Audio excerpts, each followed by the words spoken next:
Hello, everybody. Welcome to the stream. How are we all doing this fine, lovely day? Hold on, I need to change the face cam. There we go. Uh, Weirdly, this is the wrong background somehow still, even though I changed it a little bit earlier. But I hope we're all doing very well. If we are, fantastic. If we're not, tell me what's wrong. What's cracking off? Why is that gone bigger? I don't know. Window is continuing to roll on, and Leeds United are still very heavily linked with Igor Paixao. Now, the Paixao thing is a very complicated situation. It's very confusing, and I will be honest, I am absolutely knackered, and I forgot to turn on my ring light thing. There we go. That's really bright.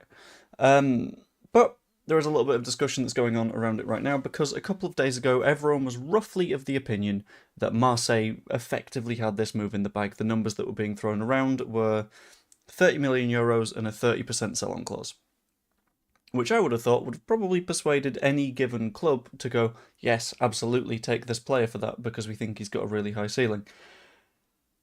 However, and this is a pretty damn big however, there has been a little bit of an evolution in the situation. Since then, there was, I think yesterday, Marseille were just sitting down around a table, getting an idea of, okay, this is what our bid looks like for Paixao now. This is what we are willing to pay. This is what we are happy to do.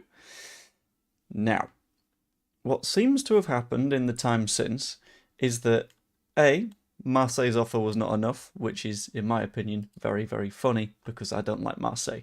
Prison FC is a club that should never be winning things, so Sodom. But B has kind of opened the door for Leeds United because the last I saw, Marseille had submitted what was to be considered their final bid in this little bit of a saga, which is very interesting. Because if you submit something and call it a final bid and then you do another bid, you lose face in all of your other deals. Which is, in my opinion, very funny, because if Marseille follow that route, incredible. I do have a little bit of a belief in this entire situation that we are in a very good position of power. And this doesn't come from our place in the league last season, because whatever, we weren't a Premier League club. This doesn't come from our entry into European competition, because very obviously we don't have that. But it comes from a problem that is seemingly bespoke to a lot of French clubs at the minute. So I'm going to have a little bit of a dive into that. I'm going to have a chat with the chat. I'm going to have a little bit of a poke through various other bits and bobs that I've been working on, including a highlight reel thing from the charity match, which is currently, let's have a quick look, about 20 minutes long. And I've still got a couple more bits to include in it, but that's all good. And I'll ping that over to Mr. Wayneman once it's sorted. In fact, if I just do that, cool, that gets it down to a flat 20. That'll do. Then that'll all sort things out, and we'll have a little bit of a chatter, and that'll be fun. So, the issue that happens with Ligue, because Ligue is, everyone looks at it and thinks, of all the big five leagues, that's the smallest. You've got Premier League, La Liga, top tier of those. Serie A is viewed a little bit lower than that alongside the Bundesliga for most people. And then you got the French League, with a lot of people sort of asking themselves, is the French League really of that standard? I don't know, I don't think so. The French League has had a problem for a few years now, in which its TV deals are shocking. From the TV companies, there will either be late payments or there'll be lower payments than they specifically want, because it's quite difficult to get all of the money that you are demanding when you are a football league and you're looking at the Premier League just like eating cash, and you're sat there like, ah, well, this is a bit shit, isn't it? But that means that Marseille don't have much like liquid cash, in the same sort of situation as Lyon. They're not completely collapsing, but they're not looking great right now. And that's very much a contrast with the Premier League, where there is a very firm financial system, everyone understands what's going on, everyone's a little bit sort of happy with their levels of income, their levels of outgoings are equally sorted because you know that you've got this revenue guaranteed. For a little bit of context, the Premier League rights are sewn up for an extended period of time from now onwards. By comparison, Ligue 1, I don't know if they even have a domestic deal at the minute, which is quite funny. But if you're a supporter of French football, I imagine that's a little bit of a nightmare.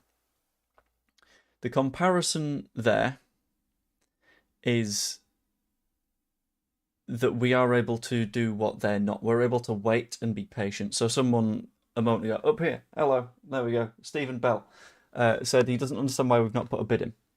And I think from our perspective, it's quite clever. Because we know that no matter what, Marseille are going to be in the position where they have to bid whatever the other club want. Feyenoord, I believe. It's Feyenoord or PSV. It's one of the red and white ones from the Netherlands that isn't Ajax. You know what I mean.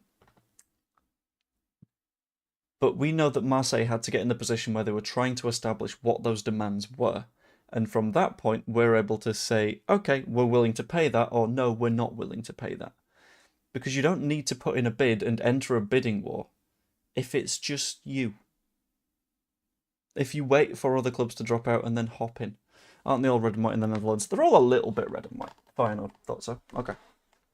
Thank you. I've managed to confuse myself. I've been watching too much football recently.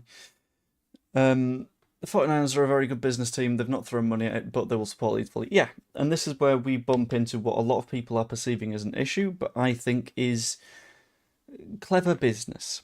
Because so many people are swinging in, screaming, why haven't we signed XYZ player? And that's lessening over the past couple of weeks, and for good reason, because Stack coming in is fantastic for us. And Longstaff coming in is fantastic for us, and we got those deals done for affordable prices. You don't get regular Premier League starting midfielders for less than about 20 million quid. Except we've done it twice. One of them from a fellow Premier League side. So I think we're doing very, very clever business at the moment, and we're not over-investing ourselves into directions that don't really make sense. Still expect Marseille to get the deal done. If they can't afford it, surely they would have pulled out early. What I'm going to say is look at it from the perspective of... Ooh, thank you for subscribing, Brendan. Look at it from the perspective of the buying club.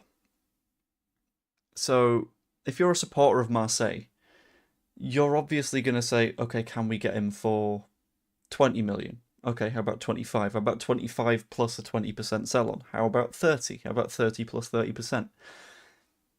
You're going to start from the lowest possible level, like we did with Longstaff, and then slowly eke those bids upwards until you get to the point where, okay, this is untenable now, we're not going to spend more than this amount of money on a player. Which is the spot that they're in, and I think they are approaching the point of dropping out, because I don't know if they've got it in them to keep fighting that battle. I don't know the specific numbers right now, I'll be honest. The numbers around what each of the bids happens to be hasn't come out. It's more sort of the idea of how it's taking them a very, very long time to build those numbers up and to get to a level where, I'll be honest, it seems like Marseille are deeply uncomfortable continuing to bid for the player. Which is a very good spot for us, because in terms of a sort of financial fight, we will be able to outdo any Ligue 1 club that isn't PSG. PSG have those Qatari owners. PSG are just pissing money out the door. Brilliant. Monaco used to do so. This is a fun little side fact. But Monaco used to be in a position where they would be able to outbid any club on player wages, because there wasn't much in terms of taxes, because tax haven.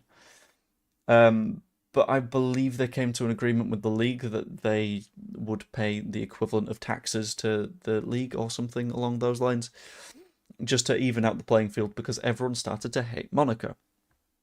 But that was a little bit of a side note, alongside saying that I agree with Brett. I don't know if Marseille can afford to have this fight, which means that opens the door up for a different club with a more firm financial floor to keep pushing on that front, which puts us in a nice spot. I'm very happy with it. I believe the TNT Sports pulled the deal on French Football TV. I know a few bits and bobs about that, because DAZN previously held the TV rights for France last season, and I cannot go into a conversation around it other than saying that I don't believe that deal is in place anymore. Joe, the bottom line is that Paixao really didn't want to come to Leeds United. I don't know how you've gotten that. I don't know how you've come to that conclusion. And the difference there, right, is Leeds, Premier League club, brilliant, fine, cool. But he can play in the Champions League, whilst being in a league that is still better than the league that he was in at that point. The fact of the matter is, from every single person's sort of angle and perspective and reading of the situation, it's a case of Leeds want Paixao, Paixao wants a move to somewhere a little bit more prestigious than the club that he's currently at. He's going to try and find it. And ideally, yeah, you'd still want to be playing in the Champions League because you are a professional footballer. You've got to give it a go. But that's not the world that he's in right now, because Marseille can't afford to do it, which means that, yeah, we might not have been number one priority, but at the same time, he's going to know that he wasn't necessarily our number one priority, because the list of players is just going to be long, and etc, etc. Joe, could someone else still come in and get Paixao before us, and who? And I mean, in theory, anyone could, if they were able to stump up the money and persuade Paixao that it's a better move. But we need to cover the additional fun little thing around the Paixao conversation. I find I'd not in Feyenoord. There we go. Not in Europe next year. They are, I believe, but, and it's a big but, and I cannot lie. I'm not going to do the song again because I do that every time that happens. But things are a little bit complicated for them. Because, yes, they've got European football, but at the same time, the level of the Dutch league is incredibly low. So, for example, let's run through some of the teams in the Eredivisie. And there'll be some players here that you have just not heard of. So, for example, Fortuna Sittard, FC Groningen, Pex Vol.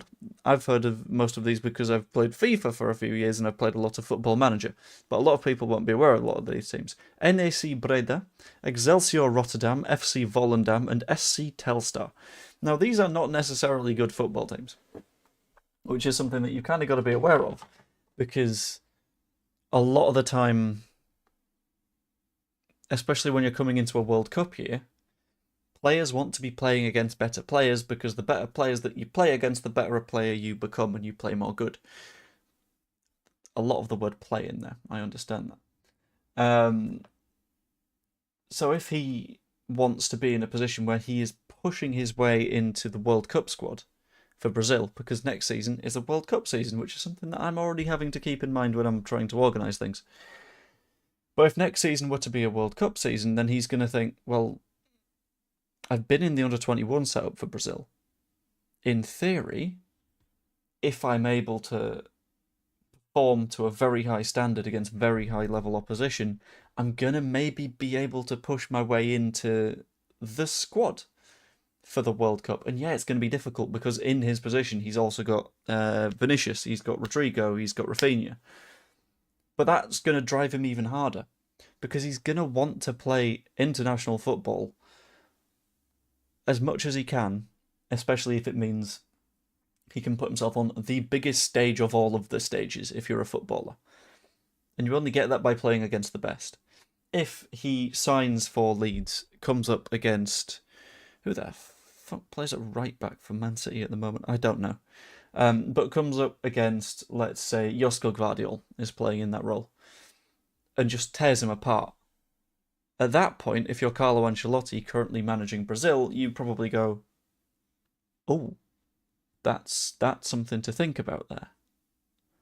Or if you are up against a Van Dijk, or John Stones, or I'm specifically not going to mention scum players because they're dreadful, but if you come up against the best defences in the Premier League, which are ultimately some of the best defences in the world, then you're increasing your own profile significantly every single week. Whereas if you're at Feyenoord, the extent of raising your own profile is, okay, so we get to play Ajax, and occasionally we'll play in the Champions League, but we'll do that for like 4 months, and then we'll get knocked out. It's as Pierre's put it about here. I like being able to point at comments, it's really good. It's like Pierre put it. The Premier League is the ultimate shop window for someone that is looking to make themselves have that bigger sort of feel as a player. Rafinha, another perfect example. Played at Leeds United 2 years, and then he ended up with his dream move at Barcelona, which he wouldn't have been able to do had he stayed at Rennes, because at Rennes, yeah, sure, you'll get the occasional bit of Champions League football for a few months, and then you're out, because Rennes aren't going to stay in the Champions League all the way to the end. And week in, week out, at Rennes, Rafinha would have gotten to play PSG, would have gotten to play Lyon, Marseille, maybe Monaco. Which sticks him in this sort of spiral of, yes, I've proven that I'm good against Ligue 1 sides, but as we have seen from dozens and dozens and dozens and dozens of people in this very transfer window that are Leeds United fans, Premier League proven is a term that will get thrown around. And it'll be the same as, are you proven against some of the best players? And the only way you get proven against those players is the Premier League or deep into the Champions League, which is why PSG players are able to be in the position that they are. Because, yeah, sure, they are also against those Ligue 1 sides, but they get really far into the Champions League and occasionally, like last time, win it, which is a lovely little bonus for them. I think I do disagree with Brett on this one, who is here, in the thinking that we need to wander away from Paixao, because I don't think there is realistically a world in which that's the best move for us. Because we know that as a club, we have an interest in this guy, and if another rival side is desperately trying to reach as hard as they can to try and force themselves to sign this player, but they don't have the funds for it, I think at that point it becomes daft of us to say anything but, okay, this is where we hop in and we claim it. In the same way that I think it's incredibly daft for you to have not liked this stream or subscribed to the channel. Thank you very much. I appreciate it. What do I think about Callum Wilson? I think us signing Callum Wilson would be a horrible move. If we've just told Patrick Bamford that he's not in our plans because he's too injured and has to be the main man, the exact same thing applies to Callum Wilson. Very, very injured all the time. On the Bamford thing, I think we're probably able to find him a move, but not find him a move where they will pay for his entire wages, so we'll be stuck with a little bit of the cost either way. But I don't mind that. I don't mind it too much. I am still in the I don't mind Patrick Bamford camp, but I know that he's not going to stick around, so that's fine. That's all good. Whatever. Que sera, sera. Whatever will be, will be. We won't go to Wembley, but we'll sign Igor Paixao. That doesn't rhyme in the slightest. Anyway. Regarding May, I know made up by 86 people. I don't know what you're talking about, Colin, there. What's happening with Paixao? Paixao is looking like it isn't going to be Marseille. Marseille potentially don't have the funds to make it work, but if they do have the funds and we find out at the last minute, I'll let everyone know. But currently they seem to be struggling to get anything about that done. I was very pissed off about the whole Bam Bam thing this weekend. I'm not the jolliest with it, but I understand it.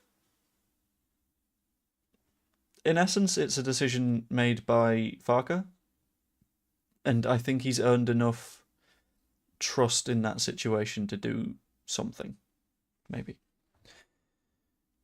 He'll retire next summer, doesn't seem bothered or interested. I feel like you haven't seen the sheer build of that man right now, in which Patrick Bamford has become a chunky boy who is willing to take anyone on in a fight, defeat all comers, because he's so large now.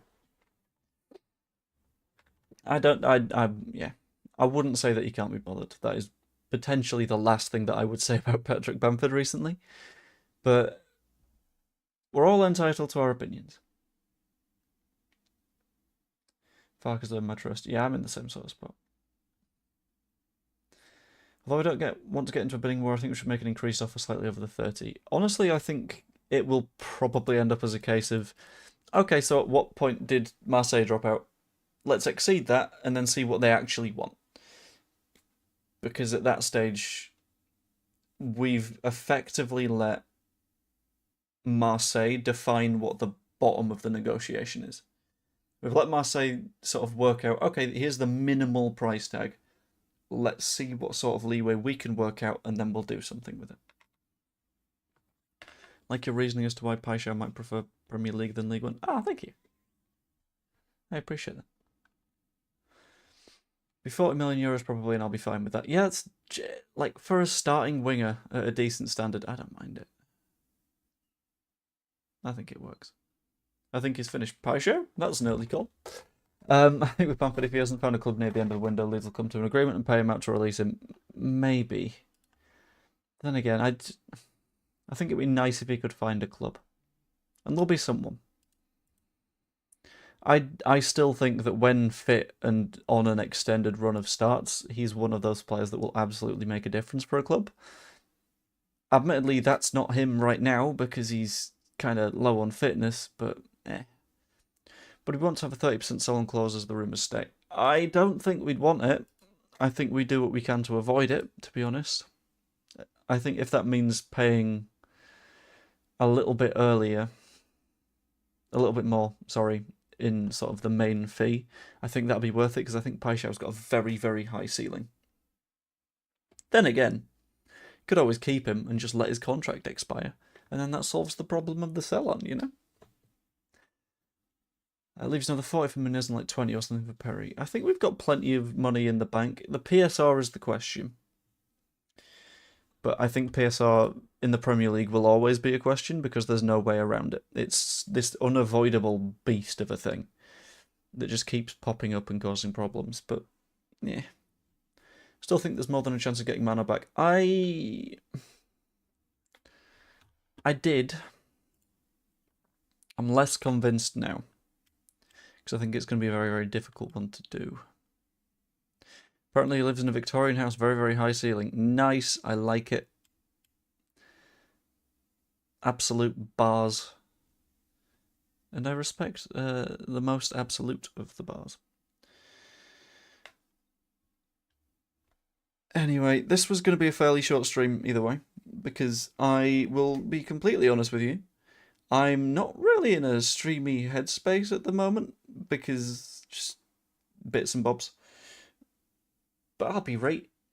So I'm going to hop over to the chat, answer a bunch of questions and bits, and then we'll have a little bit of a natter, and that'll be absolutely spectacular.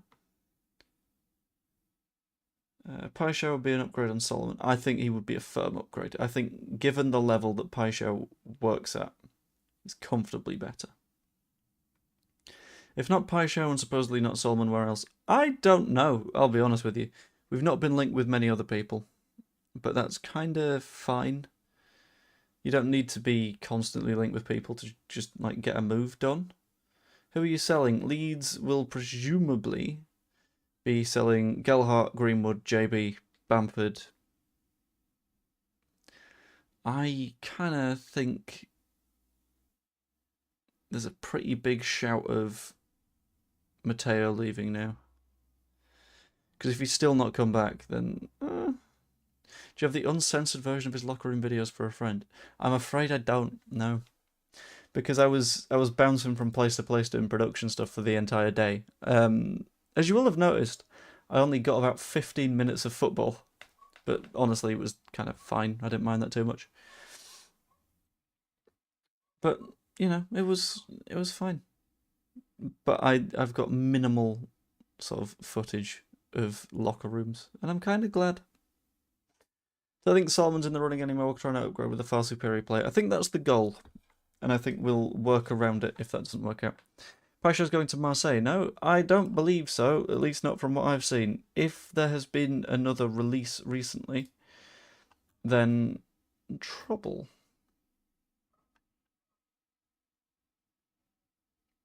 But we'll have to see. At the moment, it looks like the most recent bid made for him is not going to be accepted because it's not enough. Because Marseille don't have that much cash, which is good. Which is nice and safe and sensible for us, and it means that they are stuck. Harrison was the worst player on the pitch against Man United. He was, and that is depressing, because if we end up having to keep him, then that is potentially a problem. Graham said we're playing today. Yes, one of the behind closed doors games. Don't know who against. Last I knew, it was like a German third-tier side. But those are the games that you play in order to get like shape and structure and all that kind of stuff together. We're playing right now. Right now? Damn it. It's so annoying that we don't get to watch it. Does it concern you that we don't get all of our targets before Everton? Not in the slightest, to be honest with you. We signed Rafinha on the last day of the window. And he turned out to be our most influential signing. The people that are saying that you need all of your deals in before the end of the season, I think, don't quite grab why deadline day is what it is. Deadline day is so significant because there will be deals, things will be done, it'll be fine. I'm not going to be in that sort of spooked position that a lot of folk are. Thought Everton still wanted Harrison, or have they come to their senses? Everton, as far as I'm aware, have been a little bit wibbly on Harrison for a while. So it's sort of like, well, he knows the system and he knows the club, but I don't know if he is good enough to stick around. And that is the right sort of stance to have on Jack Harrison, except he's not been a horrible little bastard to them. Harrison isn't back yet as he was involved with USA stuff back today with the squad. Good. Honestly, I'm glad that he's had a little bit of a break. Because he's needed it, because he works bloody hard. But, yeah. I don't know. I don't mind it. Him taking his time, all good for me. Also, right, okay. There was a thing. There was a thing that made me annoyed in the charity match, right? And if Evie is still here, could you just pop something in the comments? Because I've got a bone to pick with you. I've got bones to be picked.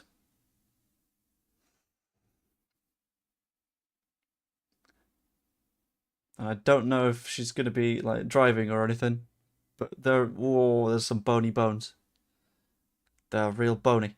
It's great that Feyenoord are demanding the cash, then Leeds will have him probably play as well. Yeah, we are going to consistently benefit from whatever happens around that, because the more the price gets pushed up, the more we're able to pay it. Evie was awesome on commentary, funny as... Yeah, to be clear, this isn't an issue with Evie's commentary. Evie was spectacular throughout the charity match, and without a doubt will be, if she is available and wants to do it, asked to do any future ones if I am able to arrange it. It depends. Lots and lots of bits and bobs going on. Well, Solomon's back. Don't think he is. Nanto had 2 weeks extra off as well, but declined it so he could get back. Yeah, that's the sort of attitude that we want to see. Really hope when Joe misplaced a pass or something, Evie communicated, this is the man who said he was better than Junior. It's a good point. He did have the odd mistake, but Paixao over Jacket, they played different positions. But fair enough. I understand what you mean. But right, it seems Evie isn't here, so I'm just gonna go for it, right? If I head over to monitor number 2 in a moment. And I go to just, here we go, right. I've been doing a bit of an edit. Where are we? That's not that one. That's the one where Joe nearly killed a person. Was it? Yep, there we go. Challenge there. Oh, we've got boos in the crowd here at the John Charles Stadium. No, Evie didn't cook me. I asked Evie's opinion on something following the match, right? Not following the match, but when I came back up to commentary, right? Because I was bouncing between commentary and pitch side and production and the health and safety officers and all sorts. But I was told that the cameraman was shocking. It was an automated camera thing, so there wasn't really anything that we could do about it. Plus some issues that we had with the venue itself and the way that things were laid out and the fact they wouldn't let us use certain places meant that it was quite difficult. But here's my little frustration. I need to resize this. Hold on. Resize that to fit. There we go. That'll do. Right. My little frustration here, right? Runs up, takes the shot, goes long. Oh, Good header by Joe. The man who committed the foul saves the goal from going in. I'm chasing the ball out. I spot JT here. I see JT making a move. At this point, Sanchez is telling me to slow the game down. Just take some of the venom out of it. Chill it out a little bit, but I've seen JT. I've seen JT making a run, and I'm like, this is going to be brilliant. I wouldn't like to meet Joe Lynch's head in a dark alley. So, Joe B here, editing the footage. This is definitely onside, and I'm definitely not salty that an assist definitely wasn't stolen from me. I went up to chat to Evie at this point, and I was like, Evie, so was that offside? Was that on? I don't know. And I was told it was off, but inches. He's on. He's definitely on. Oh. Honestly. Get your centre Specsavers. Anyway. That one. Looks onside to me, but a close call. Yeah, I know it was a close call. I know that it's like, it's a jokey one. But it's like, damn it. If only. I did one good thing in the entire game. And it was offside. Callum Wilson a possibility? I mean, in theory, yes. But in practice, I hope no. I don't know. I don't think Callum Wilson would be a good move for us. I think Callum Wilson would